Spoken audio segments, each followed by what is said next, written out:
Shipping from China can be confusing sometimes. This is Burak Yolga. I'm the founder of Forceget Digital Freight Forwarder. Today's video, I will be explaining you different shipping methods, transportation time and actual cost, how to calculate your international shipping costs, documentations, custom requirements, more importantly, to understand what kind of freight forwarder you should be using and international shipping processes. Let's get started.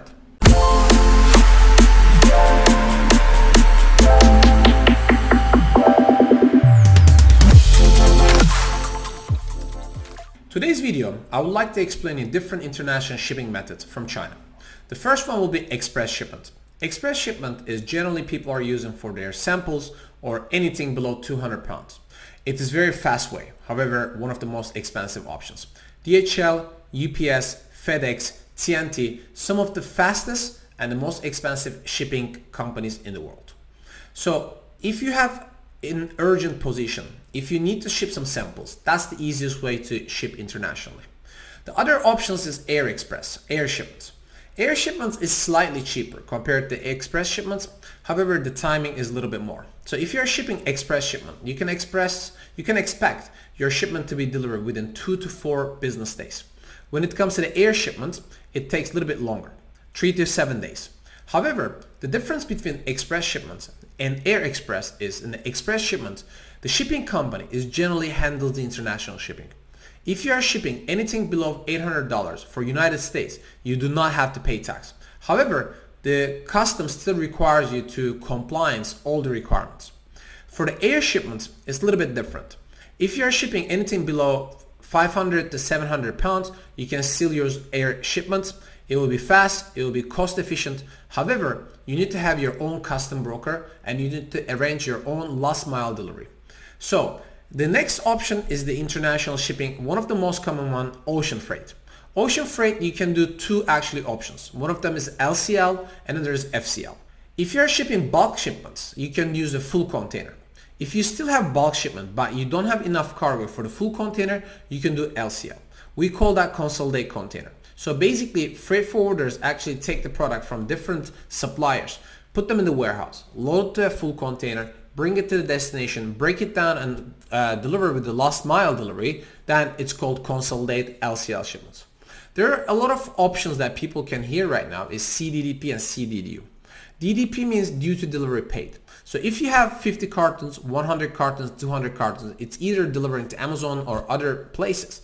You can use your freight forwarders as an import of record. They can clear the custom on behalf of you, deliver the product to Amazon or another third-party location. This is called DDP, due to delivery paid. Another option is DDU, due to delivery unpaid.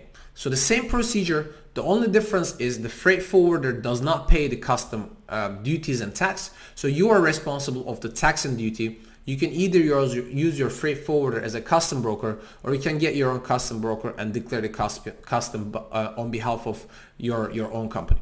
So another option is the truck shipment, especially if you're selling on Amazon Canada or Mexico, or you do cross-border within Europe. We see a lot of truck shipments. It's getting very popular, especially if you want to expand to Amazon Canada. You can have your inventory in US, you can ship to Amazon Canada. I recorded recently a shipping information about how to expand to Amazon Canada. You can click the link below and then watch the video about how to expand to Amazon Canada. If you're shipping products from China to Middle East or even Turkey, Europe, UK, you can use the train options. This is a very common international shipping method right now. It takes a little bit longer transit time. However, the cost of shipping is cheaper than ocean freight and it's a very reliable way of international shipping. Let's continue with the transportation times. So the air shipment actually goes to two different routes. One of them is port-to-port international air shipments, and there's air DDP, especially very common international shipping method for North America, especially United States.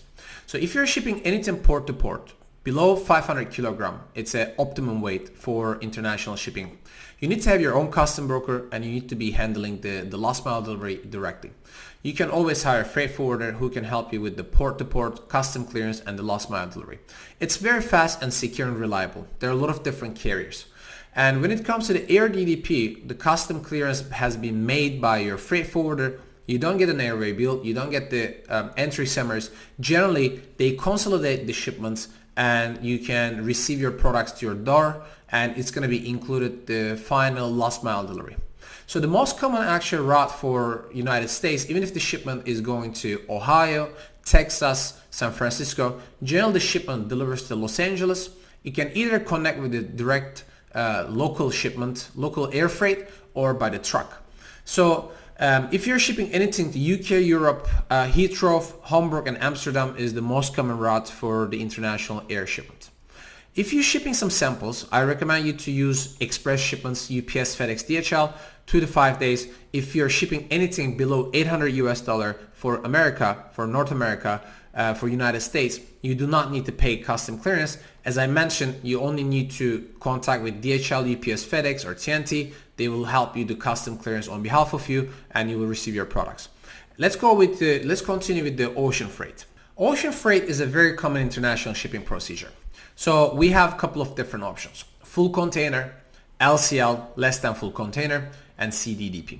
CDDP is actually very easy for e-commerce and Amazon sellers who can receive their products door to door with their freight forwarders. However, there are a couple of risks in here. If you don't know your freight forwarder is part of WCA or NVOCC license, if they have or not, and if they don't have destination agent, destination office, destination people, so if there's any problem, you may not find the right people to communicate, and if the time difference is a problem, you might have a problem with getting your shipments to your door. So this is a very common way of doing international shipping. It's CDDP, due to delivery paid. It means that your freight forwarder will give you per cubic meter, CBM, or kilogram price. Everything is going to include, if it is FOB from China, then ocean freight, customs clearance, tax and duty, more important, last mile delivery to any 3PL in the US or to Amazon warehouse, fulfillment centers, everything will be included. You're going to be charged according to the kilogram or CBM price. You need to make sure you choose the right freight forwarder, that they have overseas team and they have MUCC license. So it's very hard to track the shipment if your freight forwarder does not have a digital platform to track their shipments online. So you really need to make sure that they provide you the bill of lading and the entry summaries. Most of the freight forwarders, they do not do this because they don't want you to see what is the HS code they actually did the custom clearance or what's the product name.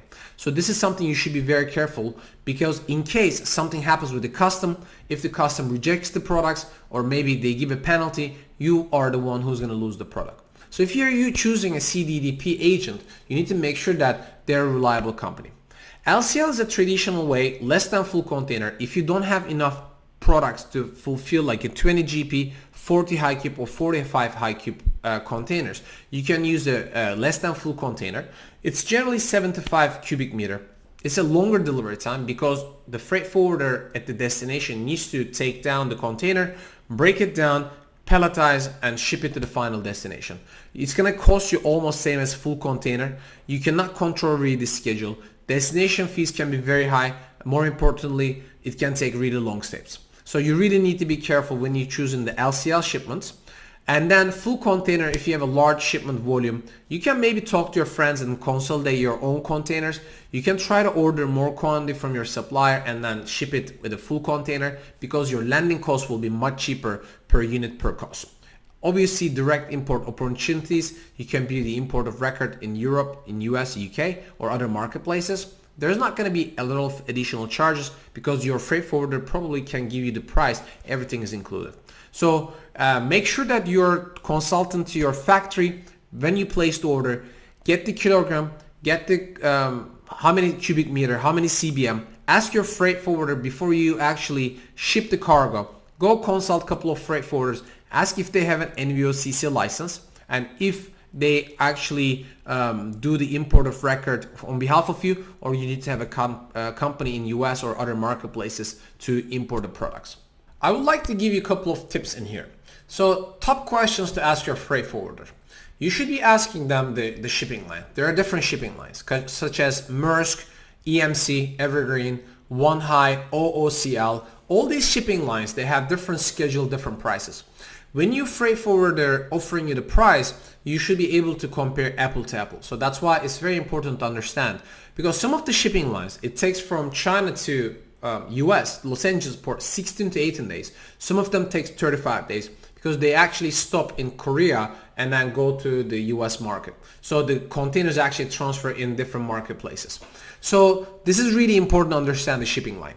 The booking information, a cutoff date, when the container will be released, what is the estimated departure date, and what is the actual departure date.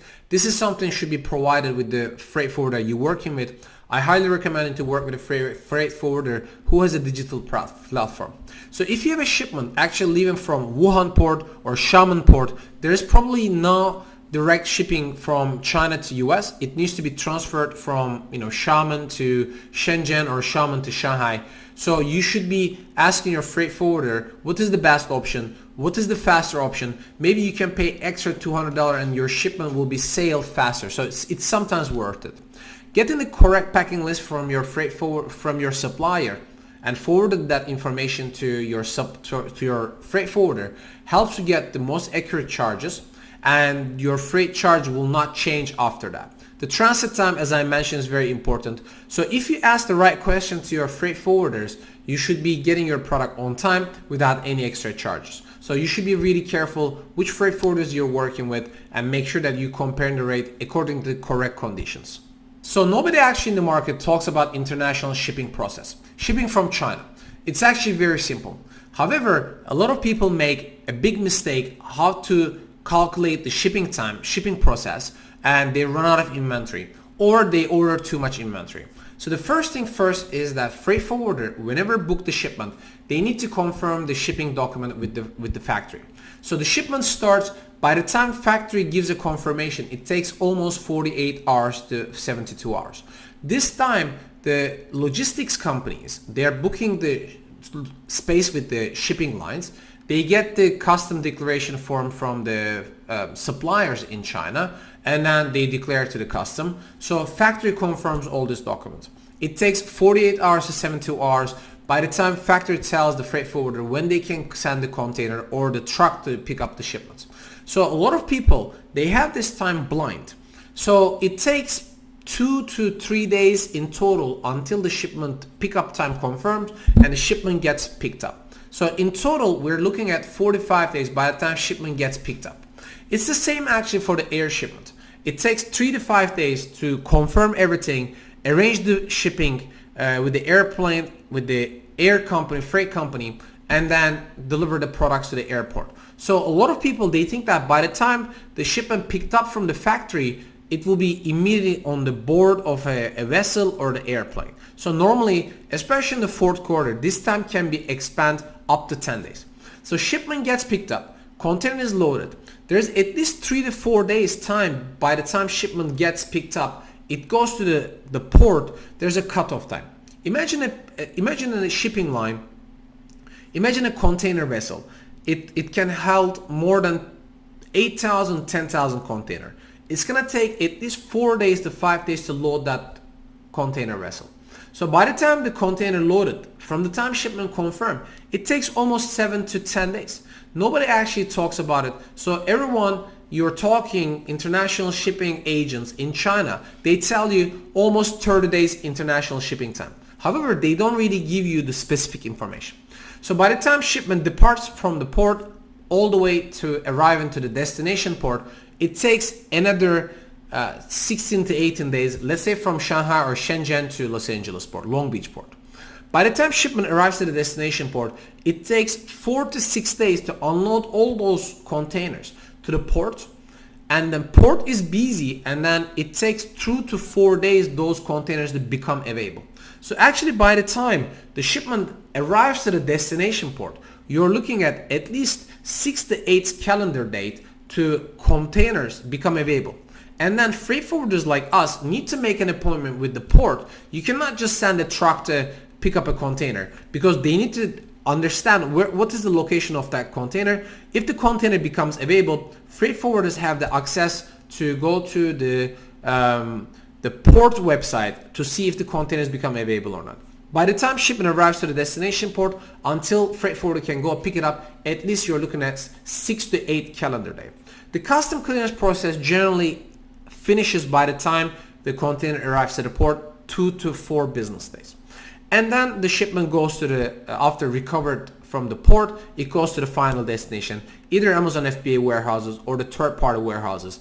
If it goes to Amazon FBA, if it's a less than full container, generally freight forwarders need to break down, palletize it, make an appointment with Amazon, and send it to the final destination.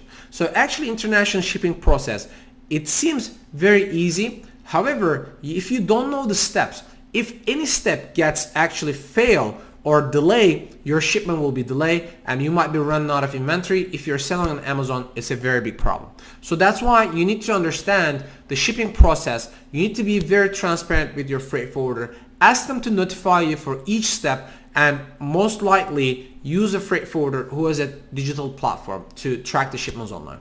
Let's summarize everything, and let's finish it with a few tips that I would love to give you today. Let's summarize everything. International shipping is easy if you know what you need. You should choose based on both your priority, price or transit time requirements. So if you are running out of inventory on Amazon, you should do maybe partial shipment by air, partial shipment by ocean, or you can do most shipment by air or sea shipment. You should understand your profit. It's very important in 2023 to understand your profit margins. It's crucial to find a trusted and reliable freight forwarder. I highly recommend you to avoid your supplier's freight forwarder because you will not be able to get any information directly from them. Transparency with freight forwarder is critical for managing your inventory. One of the things I just explained, international shipping process, it can take up to 45 to 50 days. Most of the time, when you book a shipment with your freight forwarder in China, they will be giving you 30 to 35 days international shipping time. However, they update you time to time, but you never know that information is correct or not. You should be working with a freight forwarder who can offer you a digital platform free of charge so you can see all your documentation such as bill of lading and digital tracking so you can see where is your cargo. Always make sure you ask the right questions to the freight forwarder. Keep complete records. You need to make sure everything is written. You need to make sure the transit time is written. You need to make sure the pricing breakdown is written. It's very important to work with a freight forwarder who's professional and who understands what you need and offers you custom-made, tailor-made solution. So long story short, I hope that you like this video. And if you have any question, you can always feel free to reach us out at sales@forceget.com. Please don't forget to click on the subscribe button and please follow our content, and any question you can find us. Thank you so much and hope to see you in the next video.